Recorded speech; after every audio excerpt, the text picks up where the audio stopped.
తమకు పథకాలు అందడం లేదంటే కిరణ్ కుమార్ రెడ్డి కారణమని పాలమూరు మహిళలు చెప్పారు. జగనన్న సీఎం అయితే తమ కష్టాలు తీరుతాయని అన్నారు. మహిళా రైతులైతే షర్మిల దగ్గర తమ గోడు వెళ్లబోసుకున్నారు. 1,50,000 పెట్టుబడి పెట్టాను, ఖర్చులకు కూడా డబ్బులు వచ్చేటట్లు లేవని షర్మిల దగ్గర ఓ మహిళ వాపోయింది. 12,000 కోట్ల రుణాలు మాఫీ చేసిన ఘనత వైఎస్ఆర్ది అన్నారు షర్మిల.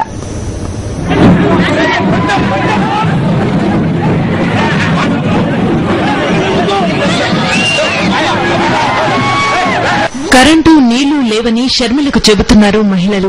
కనీసం తాగడానికి కూడా నీళ్లివ్వని ప్రభుత్వమేనా అని ప్రశ్నించారు షర్మిల. కరెంటు లేక మాకు నీళ్లు లేవు, కరెంటు ప్రాబ్లమే మాకు. మేము గుట్టలకి పొలాలు 1,00,000 రూపాయలు పెట్టి గుట్టలు వేసుకొని కరెంటు చేయలేక చేయండి ఎండిపోయి అనే ఉన్నాము. మాకు కరెంటే లేదు.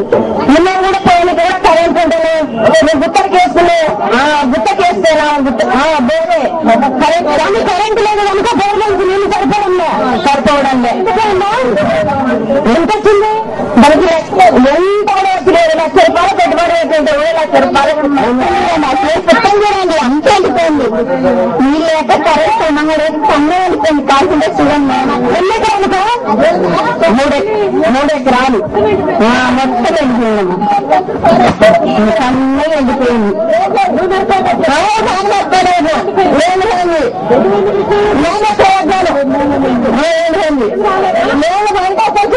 అప్పుడు పత్రిక రేటు కూడా బాగుంది.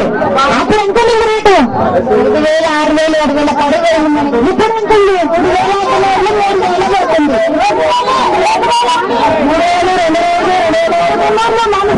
పోగలేదు. మనసాచి పోగలేదు. 3,000 అవుతున్నది.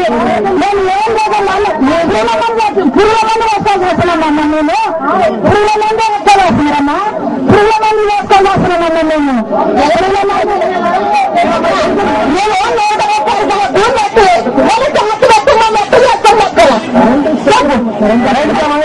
కరెంట్ అసలే ఉంటుంది. మాసాలు కరెంట్ ఉంటుంది. ఎంతసేపు ఉంటుంది? గంట ఇస్తారే రైతు రాదు. అప్పుడు కరెంటు బాగుంది, నీళ్లు బాగున్నాయి, విత్తనాలు ధర ఎన్ని కంట్రోల్లో ఉన్నాయి, గిట్టుబాటు ధర ఉండింది, పంట నష్టపోతే ఇన్సూరెన్స్ కూడా వస్తుంది, త్వరగా వడ్డీకి వస్తుంది, విధానాన్ని 1,000 రూపాయలు పడుతుంది. ఇప్పుడేంటి ఇప్పుడున్నది కిరణ్ కుమార్ రెడ్డి అని కాంగ్రెస్ ప్రభుత్వం.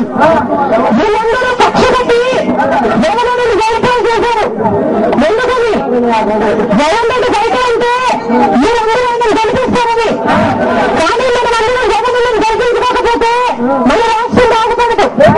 ఇప్పుడున్న ముఖ్యమంత్రి నీళ్ళు ఇయ్యడు, కరెంట్ ఇయ్యడు, గిట్టుబాటు ధర ఇయ్యడు, ఇన్సూరెన్స్ ఇయ్యడు. ఇప్పుడున్న ప్రభుత్వమే తెలుగుదేశం అట్లే ఉంది. వితంతు పింఛన్లు కూడా సరిగ్గా రావటం లేదని ఓ వృద్ధురాలు షర్మిల దృష్టికి తీసుకొచ్చింది. 2 కేజీలు బియ్యం, కేజీ పంచదార, 1 నూనె ప్యాకెట్ ఏం సరిపోతాయని ప్రశ్నించారు షర్మిల. జనరల్ బ్యూరో, పాలమూరు జిల్లా, సాక్షి న్యూస్.